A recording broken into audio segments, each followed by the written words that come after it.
everyone and welcome back to my YouTube channel. So friends, आज का जो video lecture है ये बेस्ड है काशी सीरीज पे। हम कर रहे हैं काशी सीरीज और ये जो हमारा चैप्टर है ये है सरफेस केमिस्ट्री। अब हम सरफेस केमिस्ट्री का लेक्चर नंबर फर्स्ट लेके आए हैं और इसके अंदर आपको मैं बता दूं जो ये चैप्टर है फिजिकल केमिस्ट्री का ये थोड़ा थ्योरेटिकल बेस्ड है, ठीक है। तो इस पे नोट्स प्रेफर मैं ज़्यादा करूँगी और अभी आप नोट्स बनाते जाएं। मैं जो जो टर्म्स आपको बताऊँगी, जो जो डायग्राम्स आपको बनवाऊँगी वो आपने नोट करना है क्योंकि ये वाला चैप्टर थ्योरी से ज़्यादा रिलेटेड है। सो काशी सीरीज होपफुली आपको अच्छी लग रही होगी और हम कर रहे हैं सरफेस केमिस्ट्री। सबसे पहले हमें कुछ टर्म्स का पता होना चाहिए तो हम उनसे कुछ वाकिफ होंगे। तो सबसे पहली टर्म जो हमें इस चैप्टर में पता होनी चाहिए दैट इज एडजॉर्प्शन। क्या मैंने टर्म यूज़ करी?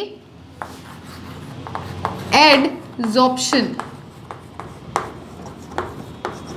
Now what is adsorption? सबसे पहला क्वेश्चन ये राइज करता है कि एडजॉर्प्शन होती क्या है। अब आप सबने अभी तक बचपन से एक ये टर्म तो जरूर सुनी होगी, not the now B, absorption. मैंने यहाँ ए बी लिखा है और यहाँ मैंने ए डी लिखा है, फर्क समझिए। ये है एडजॉर्प्शन, ये है एब्जॉर्प्शन। क्या फर्क होता है एडजॉर्प्शन में और एब्जॉर्प्शन में? जब मैंने वर्ड यूज किया ना एडजॉर्प्शन तो कई बच्चों ने यही सोचा होगा मैम ने ना एब्जॉर्प्शन बोला होगा, लगता है हमें कुछ गलत सुना है। ऐसा नहीं है, मैंने एडजॉर्प्शन बोला है, ए डी बोला है, ए बी नहीं बोला है। दोनों में बहुत फर्क है। क्या फ़र्क है, कैसे फ़र्क है? एक छोटी सी चीज़ के कारण फ़र्क है जिससे इतना बड़ा डिफरेंस क्रिएट हो जाता है एडजॉर्प्शन और एब्जॉर्प्शन के बीच में। एडजॉर्प्शन क्या होता है? देखो सबसे पहले हम इसको समझेंगे। अगर मैं आपको एक्सप्लेन करती हूँ एडजॉर्प्शन के बारे में तो हम कंसीडर करते हैं, अभी मान लो मेरे पास कोई सरफेस है, मान लो मेरे पास क्या है, कोई सरफेस है, ठीक है। मैं लेट कर रही हूँ ये उसका ऊपर वाला एरिया है। मेरे पास ये कोई सॉलिड सरफेस है, मेरे पास क्या है, कोई सॉलिड सरफेस है। इस सॉलिड सरफेस के ऊपर क्या है, देखिए यहाँ पर कोई ना कोई गैस के मॉलिक्यूल्स, मान लीजिए ये जो मैं शो कर रही हूँ ये मेरे क्या हैं, गैस के मॉलिक्यूल्स हैं। ये मेरा सॉलिड है, ये सॉलिड का सरफेस है। सरफेस पे मैंने बोला ये गैस के मॉलिक्यूल्स क्या कर रहे हैं, ये गैस के मॉलिक्यूल्स इसके ऊपर आकर एडजॉर्ब हो रहे हैं। मैंने बोला एडजॉर्ब हो रहे हैं, मतलब क्या कर रहे हैं, ये इसके ऊपर आकर कुछ ना कुछ इंटरेक्शन शो करके इसके सरफेस पर बैठ जाते हैं। ये एरो लगाने का मतलब ये गैस के मॉलिक्यूल्स इस सरफेस के साथ क्या कर रहे हैं, कोई ना कोई इंटरेक्शन शो कर रहे हैं। इसको बोलते हैं एडजॉर्प्शन। कैसे एडजॉर्ब हो रहे हैं ये देखो, इसको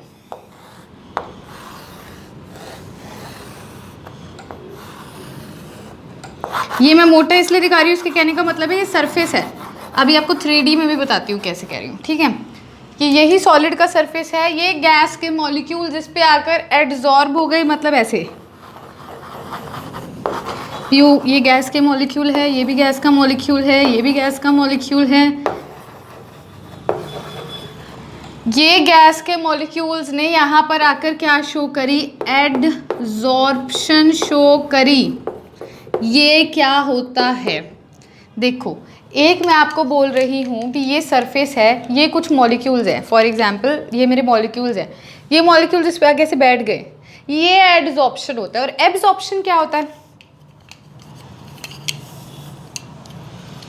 एब्जॉर्प्शन क्या होता है? एब्जॉर्प्शन का मतलब ये होता है, मान लो मैंने क्या किया, कोई एक बीकर लिया,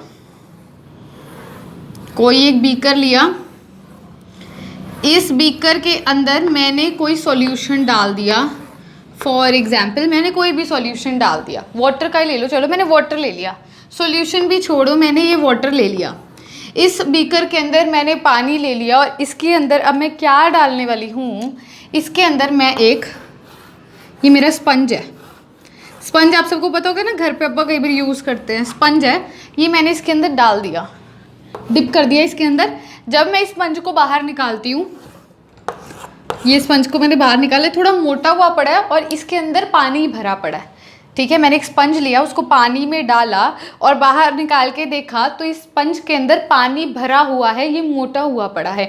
लेकिन इस वाले केस में मैं अगर आपको एक एग्जांपल लेके बताऊं तो मैंने क्या किया, एक बीकर था, इसके अंदर कुछ इंक है, इंक ब्लू कलर की ले लेते हैं। मैंने ये चॉक लिया, इसमें से डिप किया, बाहर निकाल लिया। ठीक है, मैंने क्या किया, इसके अंदर कोई ना कोई ऐसे करके चॉक डिप किया, मैंने ये लिखा डिप किया मैंने, ठीक है, और मैंने बाहर निकाल लिया। तो ये जो चॉक है इसके ऊपर क्या हुआ, ये ब्लू कलर की एक लेयर आ गई इंक की। वहाँ पर इस वाले केस में मेरे स्पंज के अंदर वाटर है, जिसकी वजह से वो कैसा हो जाता है, भर जाता है पानी के मॉलिक्यूल से। समझो इस चीज़ को, ध्यान से समझना जो मैं टर्म समझाने की कोशिश कर रही हूँ। मैंने क्या किया, मैंने लिया एक इंक पॉट, उसमें एक चॉक को डिप किया, बाहर निकाला। इंक का जो कलर था वो चॉक के चारों तरफ मैंने देखा। ठीक है, दूसरा केस मैंने क्या लिया, एक बीकर लिया, बीकर में कुछ पानी डाल दिया और उसमें अपना स्पंज डाल दिया। स्पंज ने उस पानी को ले लिया, मोटा हो गया, फूल गया, बाहर निकाला, मैंने देखा भी उसके अंदर पानी है। इसके ऊपर इंक है, उसके अंदर पानी है। समझ रहे हो फ़र्क, इसके ऊपर इंक है, उसके अंदर पानी है, यानी कि एब्जॉर्प्शन का मतलब होता है अंदर तक पार्टिकल्स का जाना, और एडजॉर्प्शन का मतलब क्या होता है, सिर्फ सरफेस के ऊपर उन पार्टिकल्स का बैठ जाना। मैंने क्या बोला, एब्जॉर्प्शन का मतलब होता है पार्टिकल्स का अंदर तक जाना, और एडजॉर्प्शन का मतलब होता है पार्टिकल्स का ऊपर सरफेस पर बैठ जाना। ये फ़र्क होता है एडजॉर्प्शन में और एब्जॉर्प्शन में। क्लियर हो गया। यहाँ पर सॉरी, यहाँ पर मैंने यही करके दिखाया है। ये एक सॉलिड लिया मैंने, इसके सरफेस पे ये गैस के मॉलिक्यूल्स आकर बैठ रहे हैं। कैसे बैठ रहे हैं, इस गैस मॉलिक्यूल ने इस सॉलिड सरफेस के मॉलिक्यूल्स के साथ, यहाँ पर भी तो सॉलिड भी तो एक मॉलिक्यूल से ही बना है, सॉलिड ऐसे तो नहीं सॉलिड बन गया। पार्टिकल्स के अरेंजमेंट के कारण ही हम किसी भी चीज़ को 3 कैटेगरीज में क्लासीफाई करते हैं, सॉलिड में, लिक्विड में, गैस में। सॉलिड में सारे पार्टिकल्स टाइटली हेल्ड होते हैं, लिक्विड में थोड़ी थोड़ी दूरी पर होते हैं, और गैस में बहुत ही दूरी पर होते हैं। यहाँ पर मैं वही कह रही हूँ भी, ये जो गैस के मॉलिक्यूल्स हैं वो इस सॉलिड के सरफेस के मॉलिक्यूल्स के साथ इंटरैक्शन शो करके उसके सरफेस पर बैठ जाते हैं। तो ये प्रोसेस हमारा कौन सा कहलाता है, एडजॉर्प्शन कहलाता है। लेकिन यदि अगर मैं एब्जॉर्प्शन की बात करूँ तो यहाँ पर जो मेरे मॉलिक्यूल्स हैं इसके, वो इसके मॉलिक्यूल्स के साथ मिक्स हो जाते हैं, उसके अंदर तक पानी चला जाता है, वाटर मॉलिक्यूल उसके अंदर तक जा रहा है। लेकिन यदि हम यहाँ देखें तो इंक जो है वो सिर्फ चॉक के ऊपर बैठ रही है, यानी कि जो इंक के मॉलिक्यूल्स हैं वो चॉक के सरफेस वाले मॉलिक्यूल्स के साथ रिएक्ट कर रहे हैं, उसके बल्क वाले मॉलिक्यूल्स के साथ रिएक्ट नहीं कर रहे। बल्क का मतलब क्या होता है, अंदर, और सरफेस का मतलब क्या होता है, बाहर वाला। तो यहाँ जो इंटरेक्शन है वो सरफेस के मॉलिक्यूल्स के साथ हो रही है, लेकिन यहाँ पर जो इंटरेक्शन है इसके अंदर के मॉलिक्यूल्स के साथ इंटरेक्शन कर रहा है पानी। तो यहाँ पर हम कहते हैं बल्क का, ये बल्क फिनोमिना है, और ये कैसा है, एक सरफेस फिनोमिना है। सरफेस फिनोमिना एडजॉर्प्शन क्यों है, क्योंकि ये सरफेस वाले मॉलिक्यूल के साथ हमारे गैस के मॉलिक्यूल्स इंटरैक्ट करते हैं, और यहाँ पर हमारे बल्क वाले जो अंदर क्वांटिटी में अंदर वाले मॉलिक्यूल्स के साथ इंटरैक्शन शो की जाती है। ठीक है, दोनों में फ़र्क समझ आ गया। अब 2 टर्म्स और यूज़ होती हैं, उससे पहले मैं आपको एडजॉर्प्शन की डेफिनेशन नोट डाउन करवाने वाली हूँ। तो सबसे पहले आपने डायग्राम लिखना है, आपने अपनी लैंग्वेज में, हिंदी, इंग्लिश, पंजाबी या जो भी आपको लैंग्वेज आती है उसमें आपने इनको दोनों को खुद से लिखना है। एग्जाम्पल्स मैंने बता दिए हैं, आपने खुद की लैंग्वेज में लिखना है, फिर आपने मेरी डेफिनेशन को नोट करना है। ठीक है, तो वीडियो को पॉज करो, सबसे पहले इनको बनाओ, स्ट्रक्चर्स बनाओ, लिखो जो मैंने आपको समझाया है। रीज़न क्यों मैं बोल रही हूँ लिखने के लिए, रीज़न ये है भी जब तक स्टूडेंट्स आप इस चैप्टर को थ्योरेटिकली इमेजिन नहीं करोगे, समझोगे नहीं, तब तक समझ नहीं आएगा। डेफिनेशन मेरे से मैं अभी लिखवा देती हूँ, अभी बोल देती हूँ, आप लिख लोगे, आप उसको रट्टा लगा लोगे, क्या फ़ायदा। अब आपको समझ आ रहा है भाई इसके मॉलिक्यूल्स इसके साथ इंटरेक्ट करें सरफेस वाले के साथ, इसके तो इसके अंदर ही घुस गए, यानी कि इसके अंदर वाले मॉलिक्यूल्स के साथ बल्क वाले के साथ। तो डिफरेंस खुद से लिखिए, क्योंकि पेपर में आपने खुद से लिखना है। समझा मैं रही हूँ, समझना है तो अपनी लैंग्वेज में उसको एक बॉक्स बना लो साइड पे, छोटा सा, और आप पेंसिल पेन जो भी यूज़ करते हो आप उससे उसे नोट कर लो। फटाफट से वीडियो को पॉज करके पहले से लिखिए।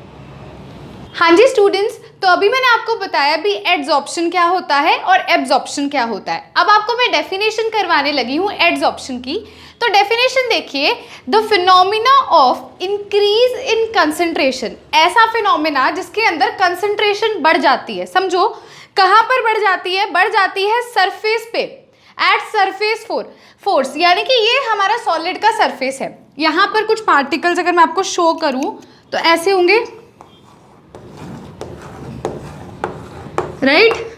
यहाँ पर मान लो सरफेस पे कुछ ऐसे पार्टिकल्स है, मान लो मेरा हाथ है, मेरे हाथ पे कुछ ऐसे पार्टिकल्स प्रेजेंट है, राइट?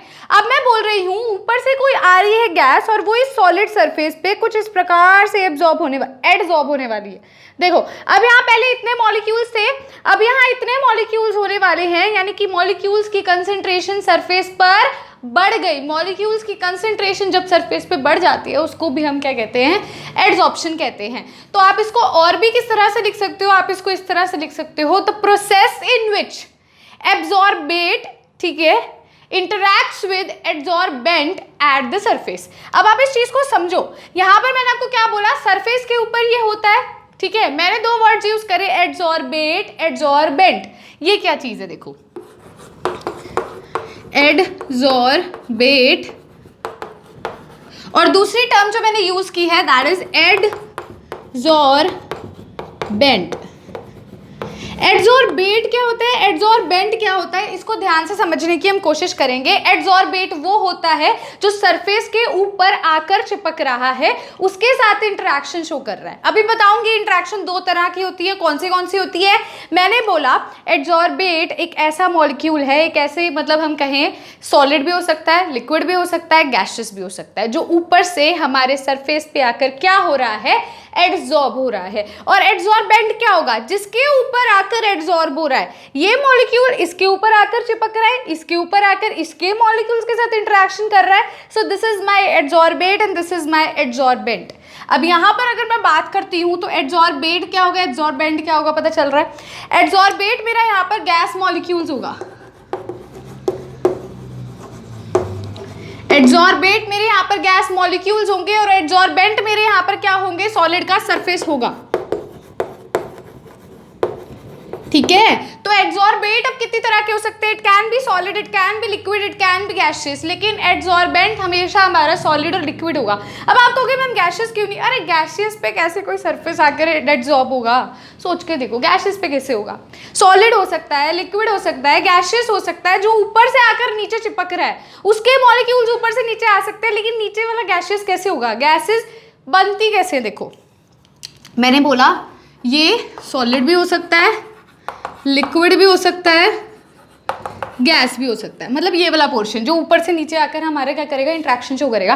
नीचे वाला हमारा क्या क्या हो सकता है? नीचे वाला हमारा सिर्फ और सिर्फ सॉलिड होगा, नहीं तो लिक्विड होगा। गैसेस क्यों नहीं होगा? क्यों नहीं होगा? अरे आपको पता है इंट्रैक्शन जब हम करवाते हैं, हम सॉलिड लिक्विड गैसेस को जब उनके हम कहते हैं पार्टिकल्स के बेसिस पे, पार्टिकल्स के इंटरेक्शन के बेसिस पे सॉलिड में, लिक्विड में, गैस में कन्वर्ट करते हैं। मैंने आपको बताया था सॉलिड कैसे बनेगा? सॉलिड कुछ ऐसे बनेगा, लिक्विड कैसे बनेगा? लिक्विड कुछ ऐसे बनेगा। ऐसे ही गैस की बात करूं, ऐसे बनेगा। इसके ऊपर मॉलिक्यूल्स इंटरेक्शन आके शो कर सकते हैं। कैसे कर सकते हैं? देखो इसके वाला इनके साथ इंटरेक्शन शो कर लेगा ना, ऐसे ही इनके ऊपर भी आ सकते हैं। इनके ऊपर कहाँ से आएंगे? इतनी दूर कैसे इंटरेक्शन शो करेगा? नहीं कर सकता, है ना? इसीलिए सॉलिड और लिक्विड के केस में हम कहते हैं भी सॉलिड और लिक्विड ही हमारा एड्सॉर्बेंट का काम करता है। एड्सॉर्बेंट हमारा सिर्फ सॉलिड, लिक्विड या गैस होगा, लेकिन एड्सॉर्बेंट हमारा सिर्फ सॉलिड और लिक्विड होगा। So these are solid, liquid, gas which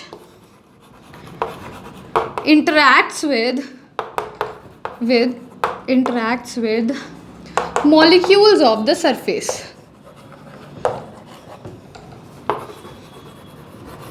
और यहां पर आप क्या लिखोगे? ठीक है, it is solid liquid on which adsorbate molecules are या फिर और एड्जॉर्बेट मॉलिक्यूल्स इंटरैक्ट। ये ऐसा सरफेस है जिसपे एड्जॉर्बेट मॉलिक्यूल्स इंटरैक्ट करते हैं और एड्जॉर्बेट क्या होता है, ऐसे मॉलिक्यूल्स जो किसी एड्जॉर्बेंट पे आकर क्या करेंगे, इंटरैक्शन शो करेंगे। इन दोनों के बीच का डिफरेंस समझो, ये बहुत इंपॉर्टेंट है, बहुत इंपॉर्टेंट टर्म है, ठीक है। अब आपको पता चल गया एड्जॉर्प्शन क्या होता है, एड्जॉर्बेट क्या होता है, एड्जॉर्बेंट क्या होता है। अब हम नेक्स्ट टर्म यूज करने वाले हैं दैट इज डीसॉर्प्शन, सॉर्प्शन।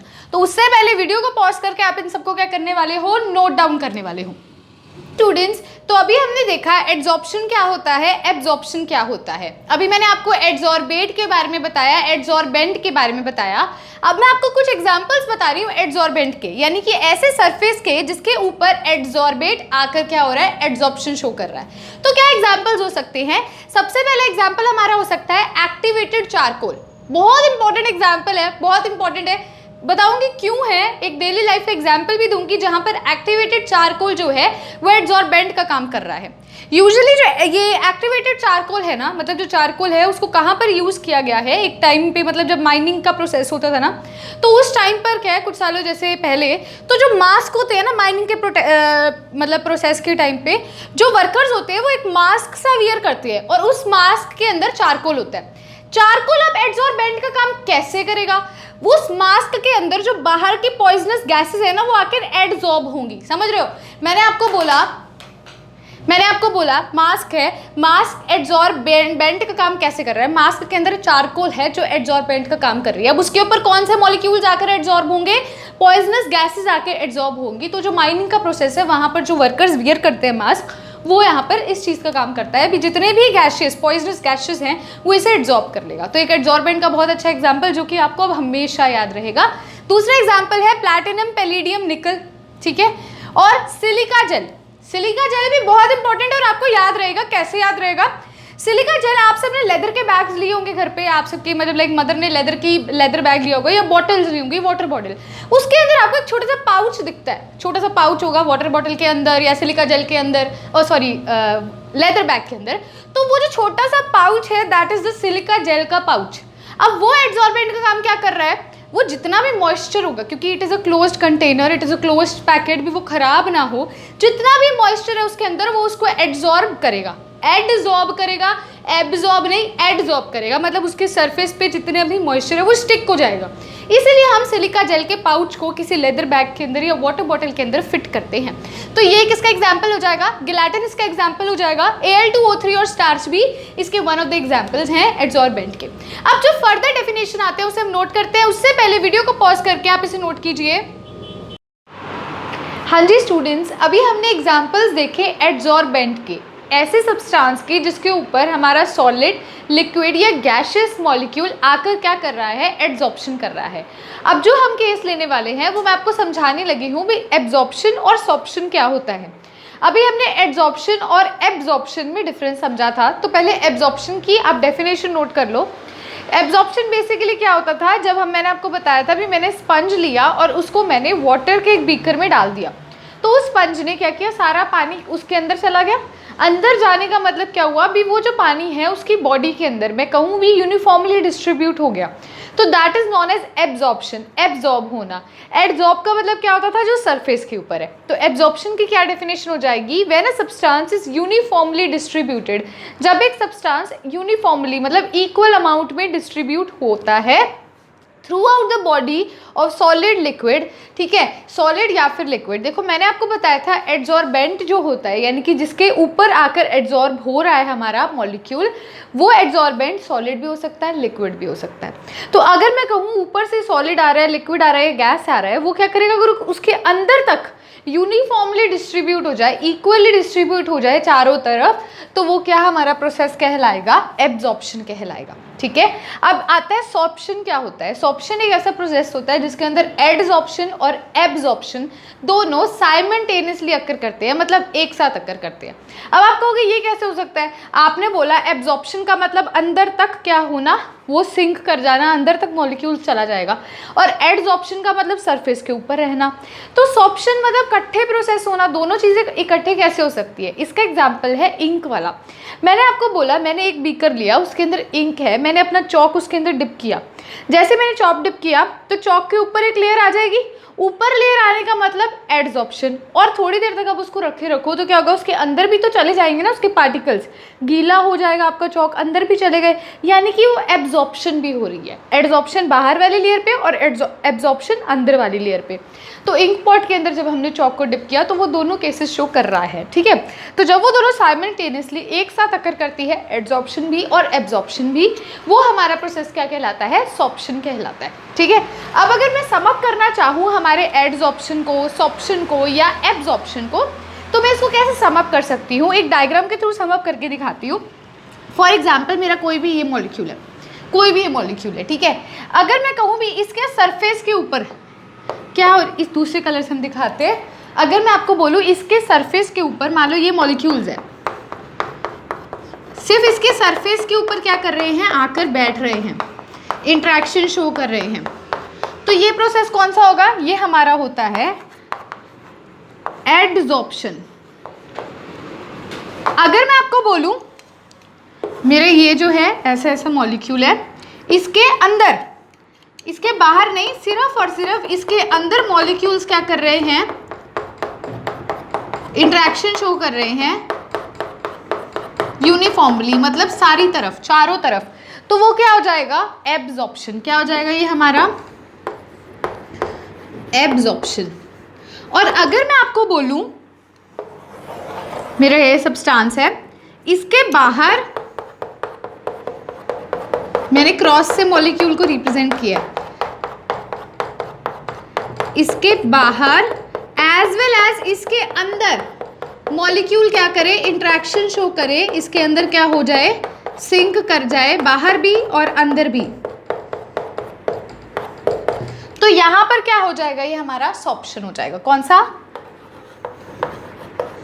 तो तीनों में फर्क आप इस डायग्राम से देख के आसानी से बता सकते हो भी। अगर सिर्फ और सिर्फ सरफेस के ऊपर मॉलिक्यूल आकर बैठ रहा है, इंटरेक्शन शो कर रहा है, तो वो होती है एडजॉर्प्शन।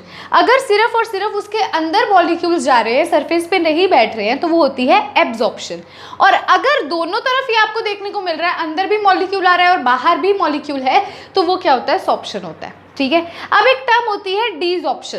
क्या होती है, डीजॉर्प्शन। सॉर्प्शन का मतलब क्या होता है, ऐसा प्रोसेस जिसके अंदर आपका मॉलिक्यूल एडजॉर्प्शन और एब्जॉर्प्शन दोनों साइमल्टेनियसली अकर कर रहा है। डी का मतलब क्या होता है, आपको अगर मैं बोलूँ, देखो अगर आपको इस सबको छोड़ो, आप एक जनरल हम इंग्लिश की बात करें, ऑर्गेनिक में आपने पढ़ा होगा डिहाइड्रेशन, ठीक है, या फिर हम बोलते हैं डी का मतलब क्या होता है, रिमूवल, ठीक है। इन शॉर्ट अगर किसी चीज़ के भी आगे आपको केमिस्ट्री के कि डी देखने को मिल जाए, DE, उसका मतलब क्या है, रिमूवल। यानी कि डीजॉर्प्शन का मतलब क्या होगा, यहाँ पर जो आपके मॉलिक्यूल उस सरफेस पे आकर बैठ गए या उसके अंदर आकर बैठ गए, वो वहाँ से उठकर वापस चले जाए, तो वो क्या हो जाएगा, डीजॉर्प्शन हो जाएगा। यानी कि removal of molecules from the surface और बल्क। बल्क का मतलब अंदर, बल्क का मतलब अंदर। ये कौन से मॉलिक्यूल्स हैं, ये सरफेस वाले मॉलिक्यूल्स हैं। ये कौन से मॉलिक्यूल्स हैं, बल्क वाले मॉलिक्यूल्स हैं। पहले भी बताया था एड्सॉर्प्शन एक सरफेस फिनोमिना है क्योंकि सरफेस पे अकर करता है। एब्जॉर्प्शन कैसा फिनोमिना है, एक बल्क फिनोमिना है जो बल्क अंदर अंदर अकर करता है, बहुत ज़्यादा। बल्क का मतलब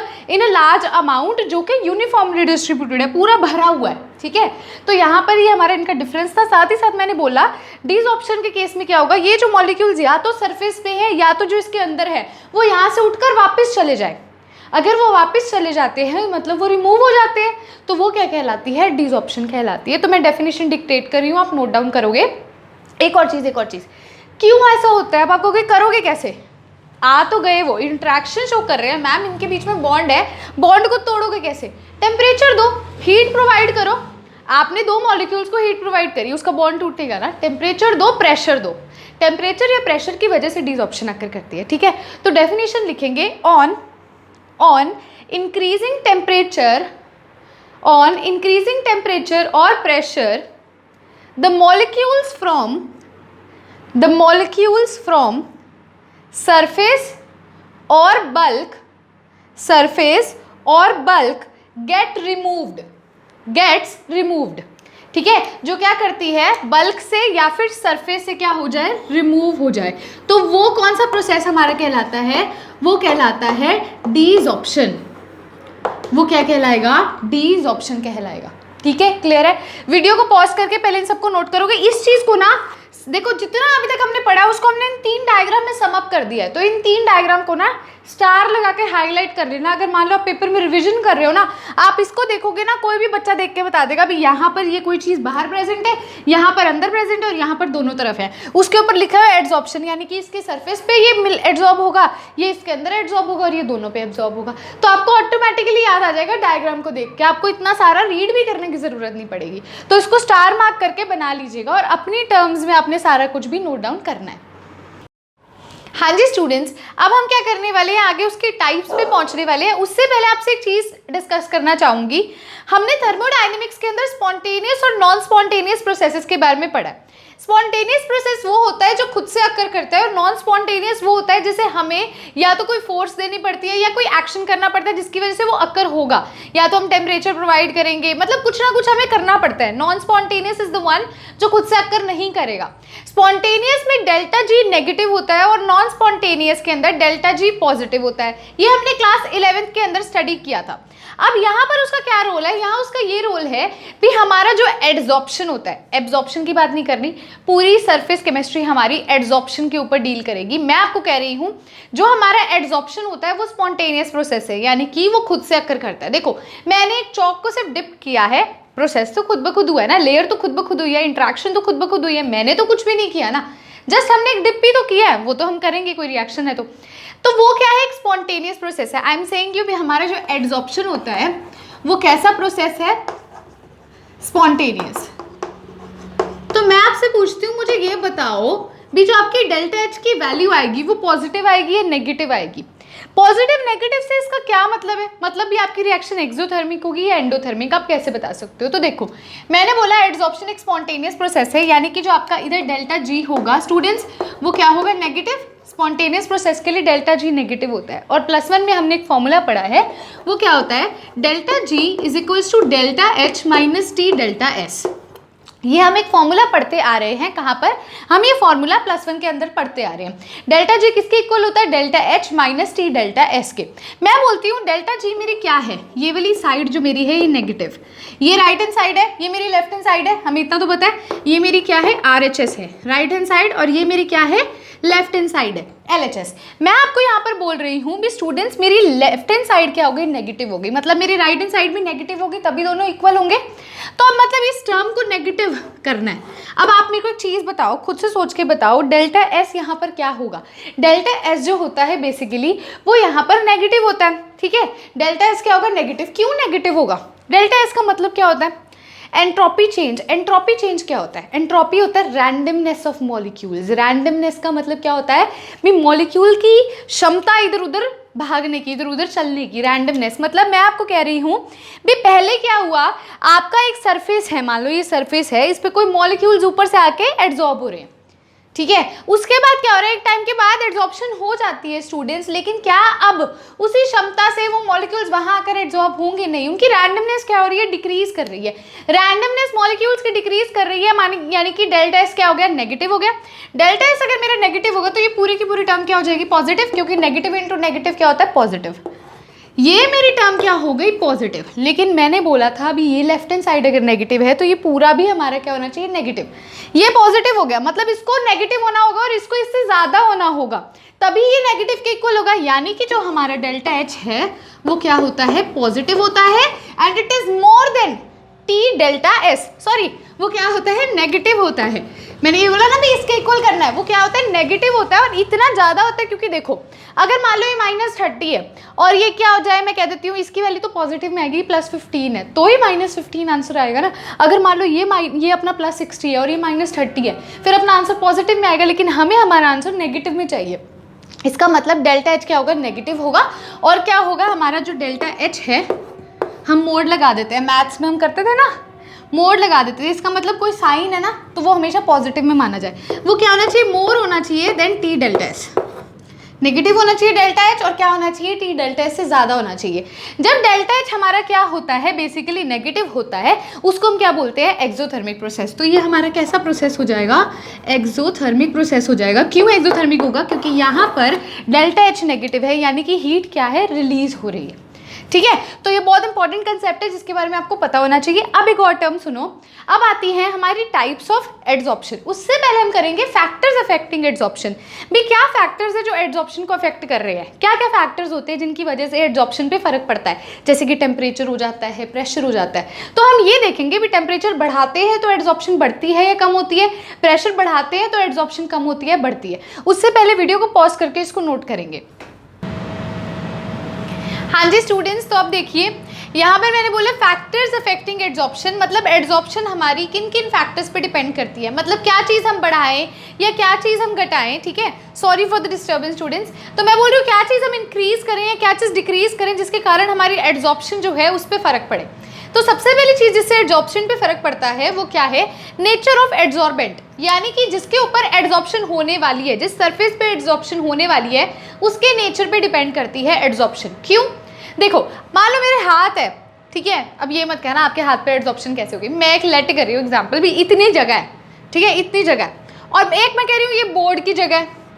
मैंने दो सरफेस एज्यूम करे, डोंट से दैट मैम आपके हैंड पे आपके बोर्ड पे थोड़ी एड्सॉर्प्शन होगी, मैं एक एरिया की बात कर रही हूँ भी एक मान लो मेरे हैंड की जितना एरिया है, एक बोर्ड की जितना एरिया है, सबसे ज़्यादा एड्सॉर्प्शन कहाँ होगी, खुद सोचो।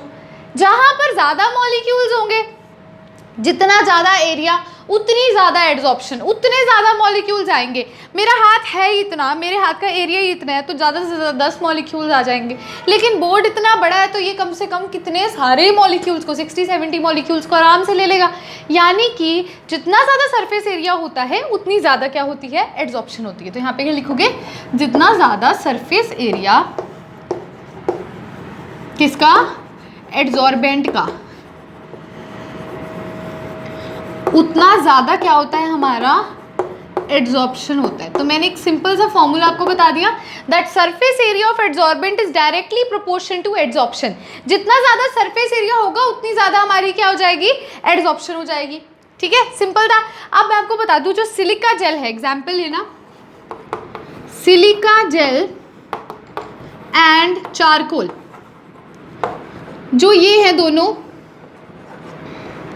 ये बहुत ही अच्छे, दे आर गुड, मैं कह सकती हूँ, जिनका एरिया सरफेस एरिया बहुत ज़्यादा होता है, दे आर गुड एड्सॉर्बेंट, बहुत अच्छे एड्सॉर्बेंट है क्योंकि इनका सरफेस एरिया ज़्यादा होता है, प्लस दे आर पोरस। ये क्या होता है, पोरस होते हैं और इनका सरफेस एरिया ज़्यादा होता है, मैक्सिमम होता है। और मैंने अभी बताया जिसका सरफेस एरिया ज़्यादा उसके एड्सॉर्प्शन ज़्यादा, तो इनके एड्सॉर्प्शन क्या होगी, सबसे ज़्यादा होगी। क्लियर है। सेकेंड देखिए क्या फैक्टर है जो अफेक्ट करता है एड्सॉर्प्शन को, nature of substance being adsorbed, मतलब जिसके ऊपर, ठीक है, हम एड्सॉर्प्शन करवा रहे हैं उसकी नेचर तो हमने देख ली सरफेस एरिया वाली, जिसको करवा रहे हैं उसकी नेचर पे भी तो डिपेंड करेगा। जिस पे करवा रहे हैं वो तो देख लिया, जिसको करवा रहे हैं उसकी नेचर पे कैसे डिपेंड करता है भी, जिसका क्रिटिकल टेम्परेचर, हम गैस की बात कर रहे हैं बेसिकली, मतलब हम गैस के एड्सॉर्प्शन करवा रहे हैं सॉलिड पे, तो मैं बोलूँ जिसका क्रिटिकल टेम्परेचर ज़्यादा उसकी एड्सॉर्प्शन ज़्यादा। तो ये भी वही हो जाएगा, critical temperature is directly proportion to adsorption. आपको नीचे कुछ नेम्स दिख रहे होंगे, H2N2, CH4, CO2, HCl, NH3, SO2। इनमें से वो आपसे पूछेगा इनमें से ये क्या है, सारी गैसेज हैं, ये क्या है, सारी गैसेज हैं। अब ये गैसेज क्या कर रही है, किसी न किसी सॉलिड या लिक्विड के सरफेस पे आकर एड्सॉर्प्शन शो कर रही है। मैं आपसे पूछती हूँ इनमें से सबसे ज़्यादा एड्सॉर्प्शन कौन शो करेगा, आप कैसे बताओगे। इनका ना, इनकी वैल्यूज़ दे रखी होती है क्रिटिकल टेम्परेचर की। अब आप कहोगे मैम आपने कहा जिसका क्रिटिकल टेम्परेचर ज़्यादा वो एड्सॉर्प्शन शो करेगा, मतलब इनकी क्रिटिकल टेम्परेचर की वैल्यू याद करें, नहीं, बिल्कुल भी नहीं। इसको इस ऑर्डर में याद करना, जब आप यहाँ से यहाँ जाते हो तो आपका जो क्रिटिकल टेम्परेचर है वो क्या होता है, इंक्रीज करता है। और मैंने आपको बता दिया जिसका क्रिटिकल टेम्परेचर ज़्यादा उसकी एड्सॉर्प्शन ज़्यादा, तो सबसे ज़्यादा एड्सॉर्प्शन किसकी होगी, SO2 की हो जाएगी। ठीक है, इसके अंदर आप एक और पॉइंट लिख सकते हो, जितनी ज़्यादा लिक्विफाई होगी आपकी गैस, मतलब गैस जितनी ज़्यादा लिक्विड में कन्वर्ट होगी उतनी ज़्यादा एड्सॉर्प्शन होगी। सो मोर liquefiable gas more is adsorption.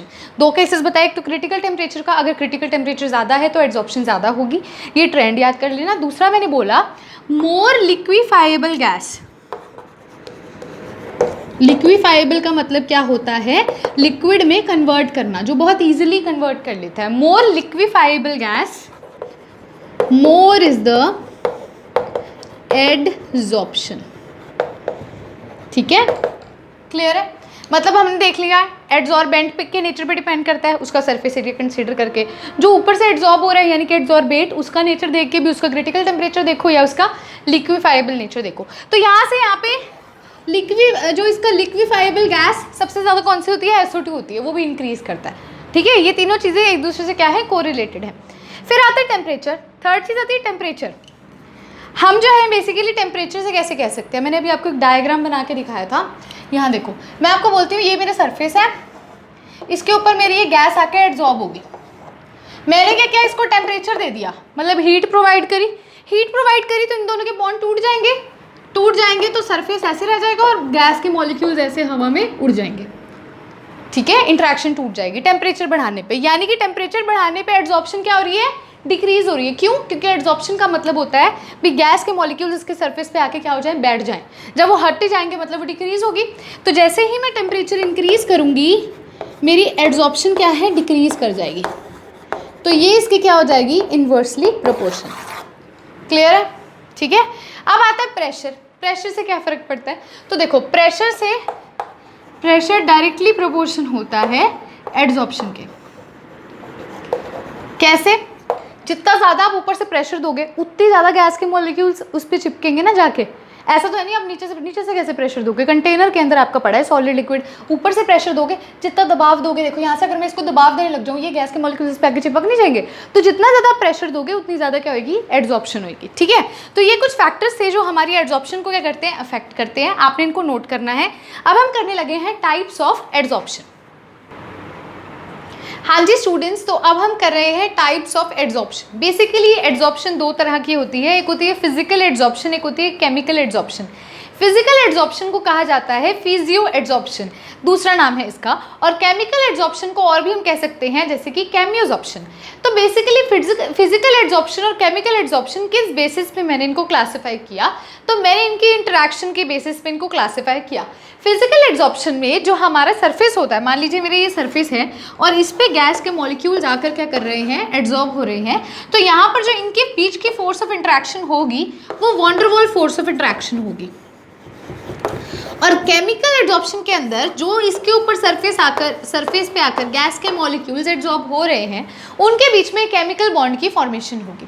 So this is the basic difference जिसके बेसिस पे मैंने इन दोनों को क्लासिफाई किया है दो टाइप्स में। इनकी इंटरेक्शन के बेसिस पे भी इंटरेक्शन किस तरह की है, क्या इनके बीच में वीक वॉन डर वाल फोर्सेस, वॉन डर वाल फोर्स जो होती है स्टूडेंट्स वो वीक होती है, +1 में पढ़ते हैं। और केमिकल बॉन्ड की जो फॉर्मेशन होती है that is the strong bond formation. तो इनका डिफरेंस अब क्या होगा? जैसे कि मैंने बोलता थ्योरेटिकल कंसेप्ट है, थ्योरेटिकल चैप्टर है, तो आपको थोड़ा बहुत थ्योरी से डील करना पड़ेगा, घबराने की जरूरत नहीं है। एक बार समझ में आ जाएगा तो कुछ भी नहीं है इस चैप्टर में। तो पहले आप मेरे साथ साथ नोट करोगे, मैं आपको डिक्टेट करूंगी, समझाऊंगी।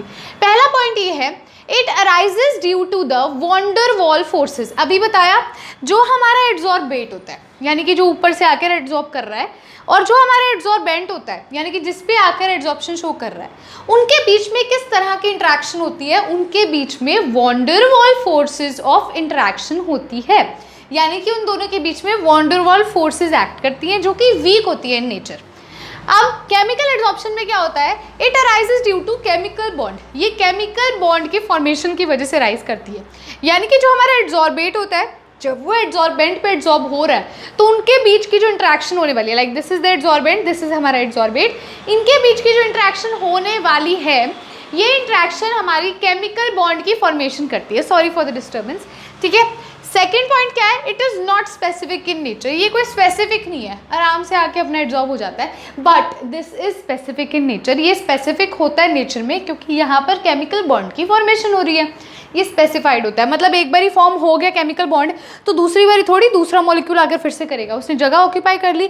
हालांकि ये वीक फोर्सेज हैं, वो स्ट्रॉन्ग फोर्सेज हैं। ठीक है, उसके बाद दिस इज रिवर्सिबल। ये रिवर्सिबल है कैसे? अगर आप इसको टेम्परेचर दोगे स्टूडेंट्स तो ये गैस के मॉलिक्यूल्स यहाँ से बाहर भी चले जाएंगे। क्यों? क्योंकि ये वीक फोर्सेज हैं। टेम्परेचर दोगे, हीट दोगे तो ये निकल जाएंगे गैस के मॉलिक्यूल्स, लेकिन दिस इज वेरी स्ट्रॉन्ग जिसके कारण ये इरिवर्सिबल है। ये वापस से वैसे हो सकते हैं जैसे स्टार्टिंग में थे, लेकिन वो नहीं कन्वर्ट किया जा सकता। So physical adsorption is reversible while chemical adsorption हमारी इरिवर्सिबल होती है। उसके बाद आता है फिजिकल एड्जॉर्प्शन जो है वो डिपेंड करता है ऑन नेचर ऑफ गैस, ये गैस के नेचर पे डिपेंड करता है। कैसे करता है? अभी एक फैक्टर आपको बताया था, जितनी ज़्यादा लिक्विफाइबल गैस होगी उतनी ज़्यादा एड्जॉर्प्शन होगी। तो जी हाँ, हम फिजिकल एड्जॉर्प्शन की बात कर रहे थे। भी ये किस पे डिपेंड करता है? गैस के नेचर पे, मतलब जितनी ज़्यादा वो लिक्विफाइबल होगी, जितनी ज़्यादा वो गैस से लिक्विड में कन्वर्ट हो पाएगी, या जितनी ज़्यादा वो पोरस होगी, या उसकी पोलैरिटी होगी, या उसका क्रिटिकल टेम्परेचर जितना ज़्यादा होगा, उतनी ज़्यादा हमारी क्या होगी? एड्जॉर्प्शन होगी। केमिकल में क्या होता है? केमिकल में तो देखो केमिकल बॉन्डिंग हो रही है तो वो उसी की बात करेगा। वो कहता है depends on nature of gas, gases here react with adsorb, यहाँ पे लिख लेना एड्सॉर्बेंट। गैसेज जो हैं वो किसके साथ रिएक्ट करती है? एड्सॉर्बेंट के साथ रिएक्ट करती है और उनके साथ केमिकल बॉन्ड बनाती है। लेकिन यहाँ पर हम ये कहते हैं जो ज़्यादा गैस लिक्विफाइबल होगी वो ज़्यादा एड्सॉर्प्शन शो करेगी। ठीक है, उसके बाद एंथैल्पी ऑफ एड्सॉर्प्शन यहाँ लेस होती है। क्यों लेस होती है यहाँ पर एंथैल्पी ऑफ एड्सॉर्प्शन, और वहाँ पर एंथैल्पी ऑफ एड्सॉर्प्शन क्यों ज़्यादा होती है? क्योंकि वहाँ केमिकल बॉन्ड बन रहा है, यहाँ केमिकल बॉन्ड नहीं बन रहा है। ठीक है, नो एक्टिवेशन एनर्जी रिक्वायर्ड, यहाँ कोई एक्टिवेशन एनर्जी नहीं चाहिए आपको, इस रिएक्शन को करवाने के लिए कोई एक्टिवेशन एनर्जी नहीं चाहिए। लेकिन यहाँ पे आपको एक्टिवेशन एनर्जी की ज़रूरत है, ऐसी एनर्जी जो आपके रिएक्टेंट को प्रोडक्ट में कन्वर्ट करवाने में हेल्प करती है, तो वहाँ पर वो रिक्वायर्ड है। ये जो एक्टिवेशन एनर्जी वाला कंसेप्ट है, ये आगे जाके मैं ग्राफ में आपको दोबारा एक्सप्लेन करूंगी, तब आपको ग्राफिकली वो समझ आ जाएगा। ठीक है, नेक्स्ट पॉइंट क्या है? It forms multi layer. कैसे? देखो, ये वीक फोर्सेस हैं, एक फोर्स आके जुड़ी, ऐसे इसके ऊपर और आ जाएंगे, जुड़ जाएंगे, तो ऐसे इसके ऊपर और आ जाएंगे, मतलब 1 2 3 4 ये जितनी मर्जी लेयर्स बना सकती है। ठीक है, लेकिन यहाँ पर ऐसा नहीं होता। यहाँ ऐसा क्यों नहीं होता? क्योंकि इन्होंने बॉन्डिंग शो कर ली, अब ये यहाँ से हटेंगे ही नहीं तो और आएंगे ही नहीं, इसलिए ये यूनिमोलिकुलर लेयर बनाती है और ये क्या बनाती है? मल्टी लेयर बनाती है। उसके बाद it is favourable at low temperature, ये आप लो टेम्परेचर पे भी बना सकते हो। ठीक है, क्योंकि वीक फोर्सेस होती हैं। ये आप हाई टेम्परेचर पे बनाते हो और जब आप टेम्परेचर इसको देते हो ना, पहले तो आपकी एड्सॉर्प्शन बढ़ती है और उसके बाद आपकी एड्सॉर्प्शन क्या हो जाती है? डिक्रीज कर जाती है। ये वाला पॉइंट, ये वाला पॉइंट आपको ग्राफ में समझाऊंगी, आपको बहुत अच्छे से समझ आएगा। ठीक है, तो ये इनका बेसिक डिफरेंस था। बेसिक डिफरेंस बहुत सिंपल था, इसमें वॉन डेर वाल्स फोर्सेस होती हैं, उसमें केमिकल बॉन्ड होता है।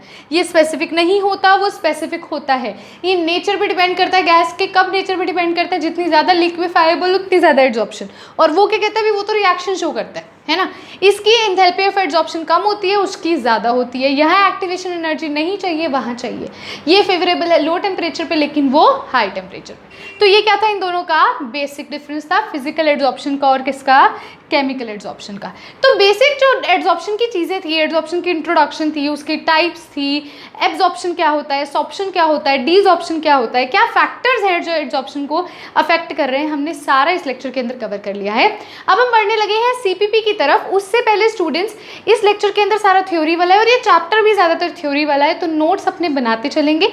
नेक्स्ट वीडियो लेक्चर के अंदर हम नेक्स्ट टॉपिक से कंटिन्यू करेंगे। अब आपके सामने आने वाली है सीपीपी, यानी कि क्लास प्रैक्टिस प्रॉब्लम। उसका लिंक जो है वो आपको डिस्क्रिप्शन के अंदर मिल जाएगा। सिमिलरली आपको डीपीपी, जो कि आपका होमवर्क होगा, वो भी आप डिस्क्रिप्शन से लिंक को डाउनलोड कर सकते हो। डिस्क्रिप्शन कहाँ मिलेगा? जहाँ ये वीडियो प्ले हो रही है जस्ट उसके नीचे। पहले क्वेश्चन सीपीपी के खुद से अटेम्प्ट करना, उसके बाद मैं भी आपको करवाऊंगी सॉल्व। आपने उससे मैच करने क्या आपका आंसर और मेरा आंसर सेम है या नहीं, और डीपीपी एज अ होमवर्क होगा, जिसकी डीपीपी पर सॉल्यूशन आपको फर्दर मिलती रहेगी।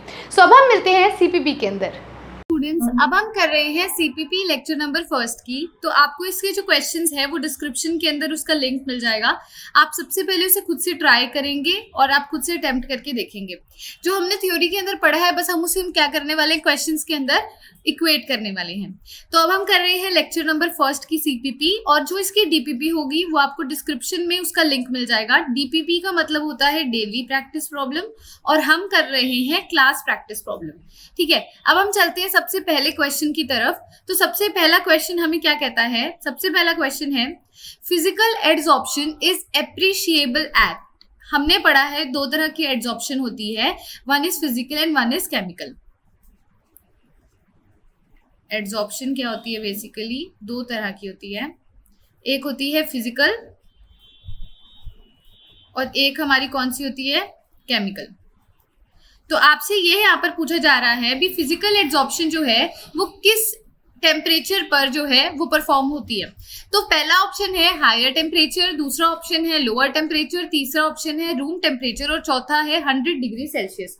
तो आपको मैंने बताया था जब मैंने आपको डिफरेंस के तौर पर दोनों नोट करवाए थे भी, जो फिजिकल एड्सॉर्प्शन है वो लो टेम्परेचर पर होती है, फिजिकल एड्सॉर्प्शन लो टेम्परेचर पर अक्कर करती है, और केमिकल एड्सॉर्प्शन जो है वो हाई टेम्परेचर पर अक्कर करती है। एक चीज आपको और बता दूं रिवाइज करवाने के लिए भी, फिजिकल एड्सॉर्प्शन में बेसिकली होता क्या था हम, हाँ जी, तो अगर मैं आपको बोलूं भी ये मेरा क्या है, ये सरफेस है, ये मेरा क्या है, सॉलिड का सरफेस है, हम इसको फिल कर देते हैं, ब्लैक से ही फिल कर देते हैं, ठीक है, ओके। ये हमारा क्या है, सॉलिड का सरफेस है, और इसके ऊपर क्या है, जो हमारे मॉलिक्यूल्स हैं गैस के, वो आगे क्या कर रहे हैं, एड्सॉर्ब हो रहे हैं, ठीक है। ये गैस के मॉलिक्यूल्स क्या कर रहे हैं, यहाँ पर आकर एड्सॉर्ब हो रहे हैं,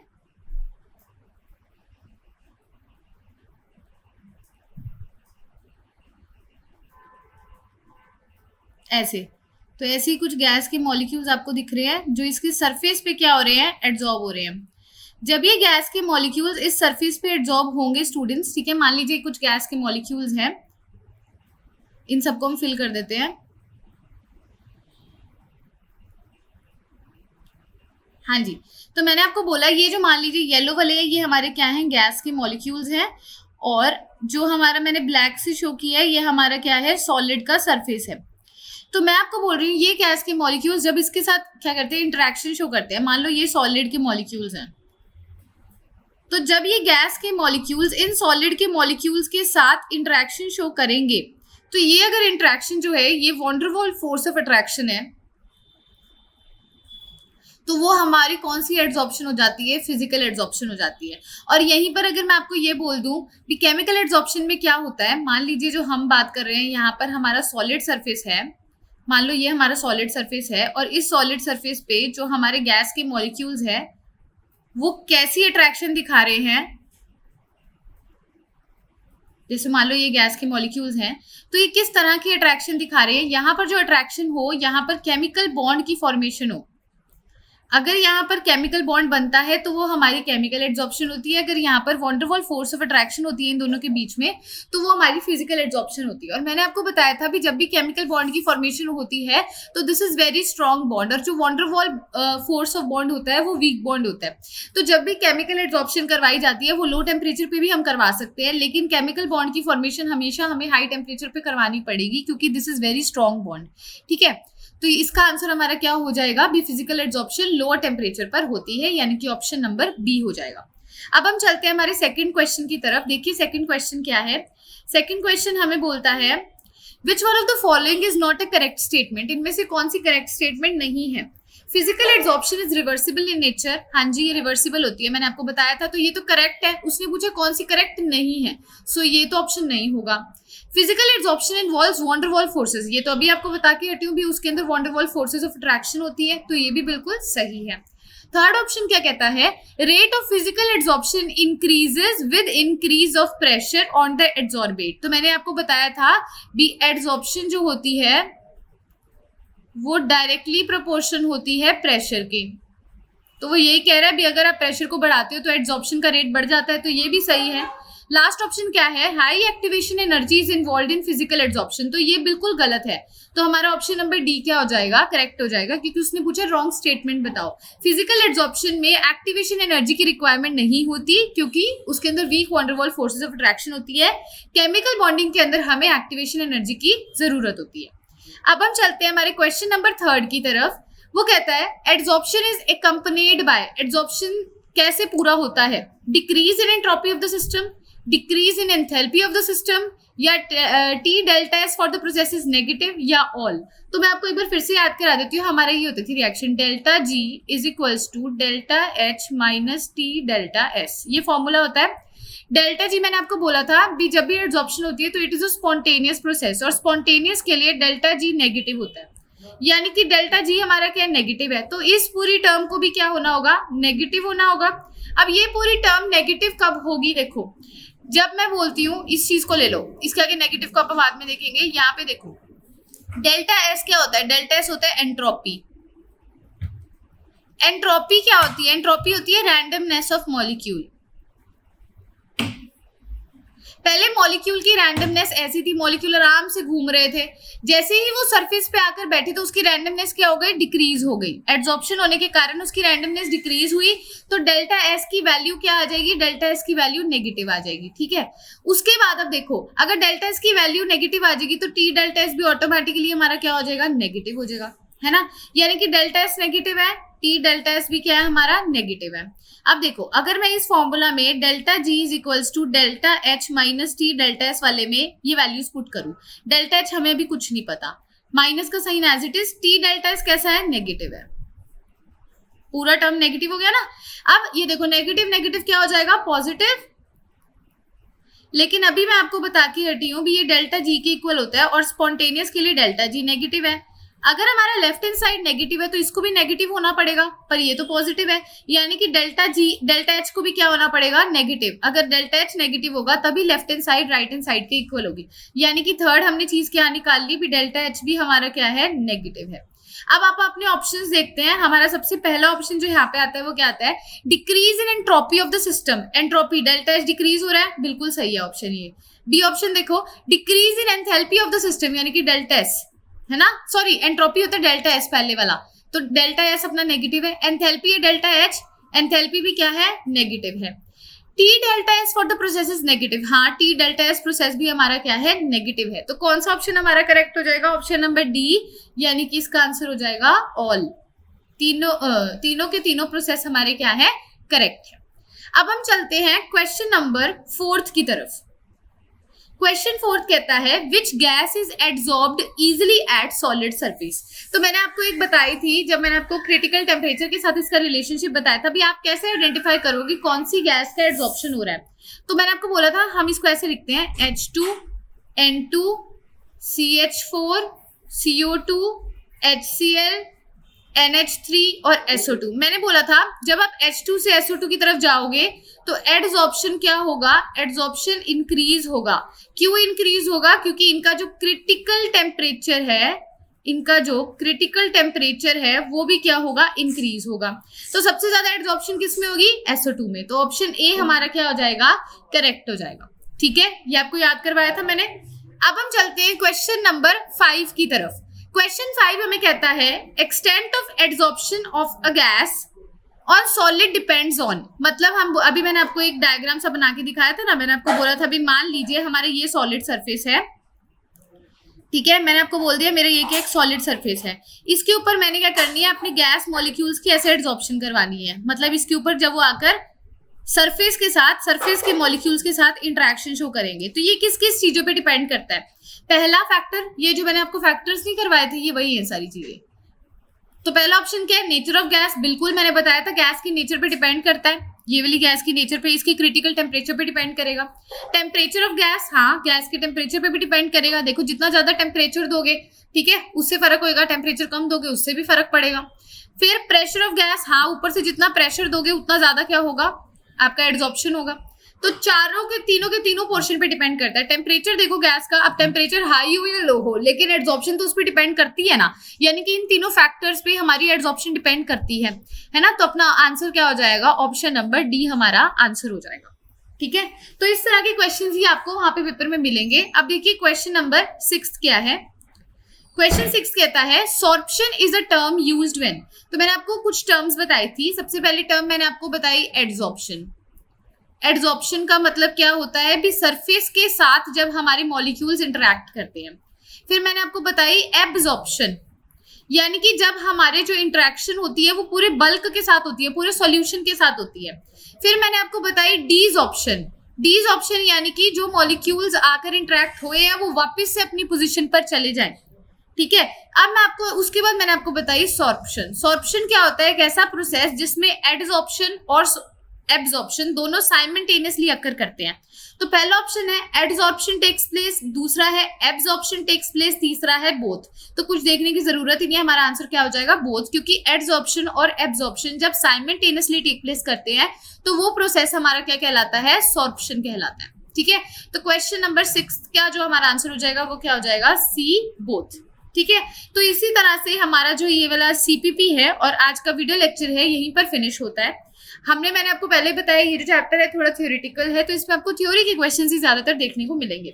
सो अपनी थ्योरी को परफेक्ट कीजिएगा, बार बार रिवाइज कीजिएगा। अब हम मिलेंगे आपको नेक्स्ट लेक्चर के अंदर, और इसकी डीपीपी यानी कि डेली प्रैक्टिस प्रॉब्लम, जैसे क्वेश्चंस मैंने आपको यहाँ करवाए हैं वैसे ही कुछ क्वेश्चंस आपको डीपीपी में देखने को मिलेंगे, जिसका लिंक आपको कहाँ मिलने वाला है, डिस्क्रिप्शन के अंदर मिलने वाला है। तो उसके लिंक को डिस्क्रिप्शन से डाउनलोड कर लीजिएगा और चैनल को सब्सक्राइब कर लीजिएगा अगर आप मेरे चैनल पे न्यू हैं, ताकि आप जो न्यू कंटेंट आ रहा है उसके साथ क्या रहे, अपडेटेड रहे। So do like, share and subscribe. हम मिलेंगे नेक्स्ट वीडियो में नेक्स्ट लेक्चर के साथ। Thank you so much dear students.